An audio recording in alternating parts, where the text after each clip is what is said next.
Please click the subscribe button and hit on the bell icon so that you can never miss an update from our YouTube channel. अगर वक्त बुरा है तो सब्र करें, अच्छा वक्त भी आएगा। और अगर अच्छा वक्त है तो शुक्र करें।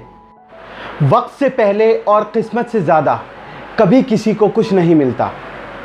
एक बार एक राजा और उनका शहज़ादा बाज़ार में लोगों का हाल चाल मालूम करने के लिए निकलते हैं। अभी वो बाज़ार में घूम ही रहे थे कि शहज़ादे की नज़र एक फ़कीर बाबा पे पड़ती है जो सड़क किनारे भीख मांग रहे थे। शहज़ादे को बड़ा तरस आया। उसने राजा की तरफ देखते हुए कहा कि इनकी कुछ मदद करनी चाहिए। तो राजा ने हुक्म दिया कि उस फ़कीर बाबा को बुलाया जाए। फ़कीर बाबा राजा के पास आए तो शहज़ादे ने पूछा कि आप इस उम्र में भीख क्यों मांग रहे हैं, आपकी कोई औलाद नहीं है क्या?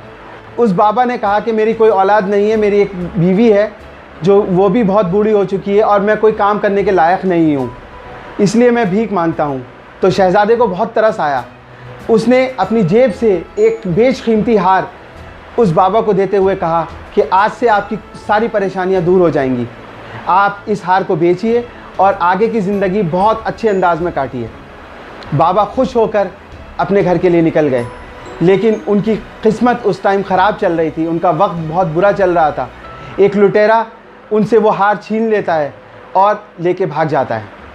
बाबा अपनी किस्मत को रोते हुए अपने घर चले जाते हैं। अगले दिन राजा और शहज़ादा दोबारा बाज़ार में लोगों का हालचाल मालूम करने के लिए निकलते हैं तो देखते हैं कि शहज़ादे की नज़र पड़ती है कि बाबा फिर दोबारा खड़े होकर भीख मांग रहे हैं। उनको शहज़ादे को बड़ा ताज्जुब हुआ और उसने उस फ़कीर बाबा को बुलवाया और बड़े ताज्जुबी अंदाज में उसने पूछा कि बाबा, कल तो मैंने आपको एक बेशकीमती हार दिया था, आपको तो भीख मांगने की ज़रूरत ही नहीं है, आप उस हार को बेचते और आगे की ज़िंदगी बहुत अच्छे ढंग से गुजार सकते थे। तो बाबा ने शहज़ादे को पूरी बात बताई कि मैं जब घर के लिए निकला था तो एक लुटेरा मुझसे वो हार छीन कर भाग गया। तो शहज़ादे को बहुत तरस आया। उसने अपनी जेब से एक बेशकीमती मोती उस बाबा को देते हुए कहा कि कोई बात नहीं, अगर आपका हार चला गया, आपका हार किसी ने लूट लिया तो कोई बात नहीं, आप इस मोती को बेचिए, ये बहुत बेशकीमती मोती है, इसको आप बेचिए और आगे की ज़िंदगी बहुत अच्छे ढंग से गुजारिए। जब वो बाबा अपने घर के लिए निकल गए तो राजा ने कहा इनका वक्त अच्छा चलेगा तो इनके साथ सब कुछ अच्छा होगा। बाबा अपने घर जाते हैं और एक पुराने मटके में उस मोती को रख देते हैं, चोरी के डर से कि कोई चोर आकर इस मोती को भी ना चुरा ले। उस बाबा की बीवी नदी से पानी लेने के लिए निकली हुई थी। इत्तेफाक से उनका मटका फूट जाता है और उनको याद आता है कि मेरा एक पुराना मटका भी घर में था। तो वो मटका लेने के लिए घर में आती हैं और वो पुराना मटका लेकर नदी से पानी लेने के लिए निकल जाती हैं। और जैसे ही वो मटका नदी में डालती हैं तो वो कीमती मोती, जो बेशकीमती मोती था, वो पानी में चला जाता है। जब वो पानी लेकर वापस आती हैं तो बाबा अपना सर पकड़ के बैठ जाते हैं। कहते हैं कि ये तुमने क्या किया, इसमें तो मैंने मोती डाला था, एक बहुत बेशकीमती मोती मुझे शहज़ादे ने दिया था, इससे हमारी किस्मत बदल सकती थी। अगले दिन बाबा फिर दोबारा सड़क किनारे भीख मांगने पर मजबूर थे। और तीसरे दिन भी जब शहज़ादे ने उनको भीख मांगते हुए देखा तो उसे अपनी आंखों पे यकीन नहीं हुआ। उसने बाबा को बुलाया और कहा कि आप आज भी भीख मांग रहे हैं, आपको भीख मांगने की क्या ज़रूरत? उस बाबा ने अपनी पूरी कहानी सुनाई। तो राजा ने शहज़ादे से कहा कि अभी बाबा का टाइम अच्छा नहीं चल रहा है, जब इनका वक्त अच्छा आएगा तो इनके साथ सब कुछ अच्छा होने लगेगा। तो राजा ने 2 सिक्के देते हुए फ़कीर से कहा कि इसको लीजिए और आज के दिन का आपका गुजारा हो जाएगा। फ़कीर को बहुत ताज्जुब हुआ। फ़कीर सोचने लगा कि शहज़ादे का कितना बड़ा दिल है कि उसने एक बार मुझे इतना बड़ा हार दिया, इतना बेशकीमती हार दिया, और अगली बार जब मेरा हाथ खो गया तो अगली बार मुझे एक मोती दिया।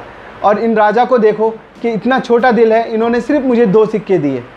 फ़कीर जब अपने घर के लिए निकला तो उसने सोचा कि इन 2 सिक्कों से क्या होगा मेरा। उसने देखा कि एक मछुआरा मछली लेकर आ रहा है, मछलियाँ तड़प रही हैं। तो उसने सोचा कि इस मछली की मैं जान बचा सकूं। उस फ़कीर बाबा ने उस मशवरे से उस मछली को ख़रीदा और नदी में बहाने के लिए जाने लगे। और जैसे ही नदी में बहाने वाले थे, मछली ने अपने मुंह से वही बेशकीमती मोती ज़मीन पे गिरा दिया। बाबा को यकीन नहीं आया। बाबा इतनी खुश हुए कि वो ज़ोर ज़ोर से चिल्लाने लगे खुशी में कि मिल गया मिल गया मिल गया। इत्तेफाक से उसी रास्ते से वो लुटेरा भी गुज़र रहा था। उसने सोचा कि ये फ़कीर बाबा मुझे देखकर कह रहे हैं कि मिल गया। उसको बहुत डर हुआ। उसने कहा कि ये फ़कीर बाबा कहीं राजा से शिकायत ना कर दे। वो फ़कीर बाबा के पास आता है और उनके पैरों पे गिर जाता है और वो हार उनको वापस कर देता है। अब उस फ़कीर बाबा के पास मोती भी था और हार भी था। शहज़ादे को समझाते हुए राजा ने कहा कि वक्त से पहले और किस्मत से ज़्यादा कभी किसी को नहीं मिलता। जब तक इस बाबा का वक्त अच्छा नहीं चल रहा था, तब तुमने बेशकीमती मोती दिया, हार दिया, तब भी उनको उस टाइम उनको कोई फ़ायदा नहीं पहुंचा सका। लेकिन मैंने जब 2 सिक्के दिए, वक्त सही था और सही वक्त पे मैंने 2 सिक्के दिए, तो वो उनके काम आ गए कि उनको दोनों चीज़ें वापस मिल गई। अगर आपको ये वीडियो पसंद आई तो प्लीज़ इस वीडियो को लाइक कीजिए, शेयर कीजिए, और अगर आपने मेरा चैनल सब्सक्राइब नहीं किया है तो प्लीज़ सब्सक्राइब करें और बेल आइकन को दबाना ना भूलें, ताकि आपको मेरी अगली वीडियो की नोटिफिकेशन ज़रूर पहुंच जाए। Thank you so much.